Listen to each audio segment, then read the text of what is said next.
Hi, I'm Shalane from TSC Tuition, and today I'm going to be talking about exam revision. It's term 4 and it seems like you've only got, like a handful of days before your exam. So how are you going to maximize the time that you've got now until then? So for those of you who are doing VCE English or EAL in 2023, my suggestion sort of falls into 3 parts. The first is getting together a quote bank for yourself. Quotes are so important, like so important. I can't emphasize this more. You can have the best ideas in the world, you can defend it amazingly well, but if you've got no quotes, you're done for. And quotes are really what students struggle with. It's the most time consuming thing involved in the revision because, who's got time to go through your book or your play or your movie and write down who said what and what it means and what theme it shows, all that kind of stuff, right? It is a really painful process. But if you haven't done it by now, and I'm assuming that many of you have not, judging from what we've experienced with our students, if you have not, Term 4 is not too late to start. There are loads of resources online, so you can, jump on all the websites, right? Lit charts, Lisa's study guides, etc., get their quotes and then put them together in a document for yourself. Now, it's not enough to just have a list of quotes. You also need on your quote document what theme it's about, who says it, what's the situation or the circumstance in which they've said it, or if it's a narrator, right, then what is it describing, what's the situation, what kind of messages is the author trying to get across, etc. So you want these things on your notes, on your quote bank, so that when you're writing your practice essays about love and anger, you have a list, right, ready to go. You can find it on your document.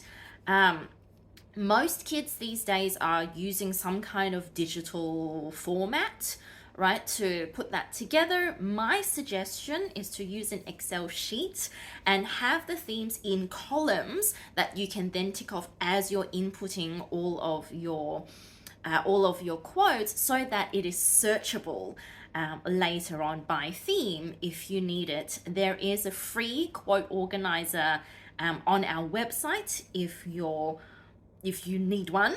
So feel free to jump on our website and download that for yourself to make this process easier for you. The second thing that I would suggest all students do a lot of is planning for as many prompts as possible.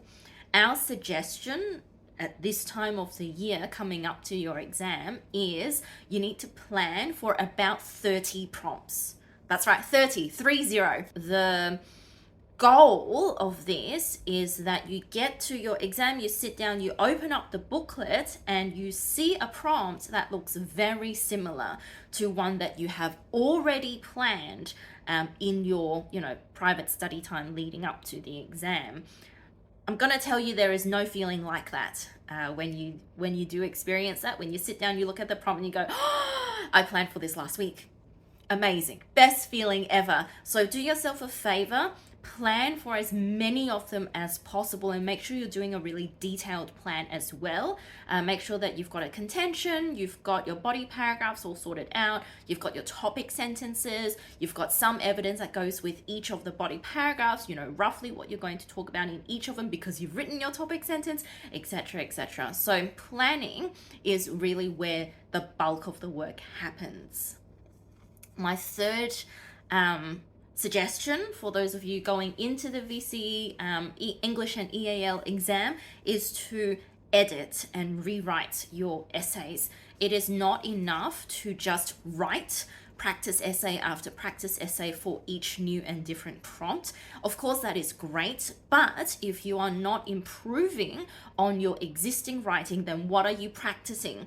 You're practicing writing poorly. right?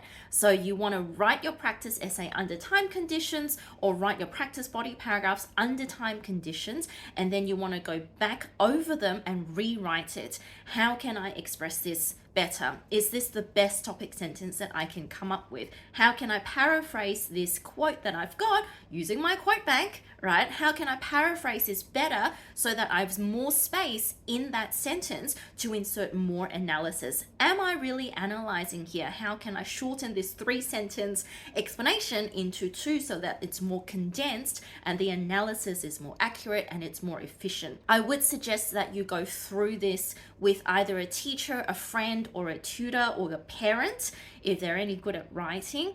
It is really important to get an external pair of eyes on your writing, because sometimes when you're writing, your head is stuck in it and it's really hard to get perspective. And I say this as someone who has written a master's thesis, writing the same thing for like multiple years on end.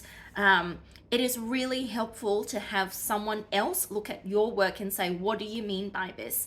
This doesn't make sense. But you said XYZ earlier. How does this gel with that? So having an external pair of eyes will help in spotting problems that you personally cannot see because your mind is in that paper.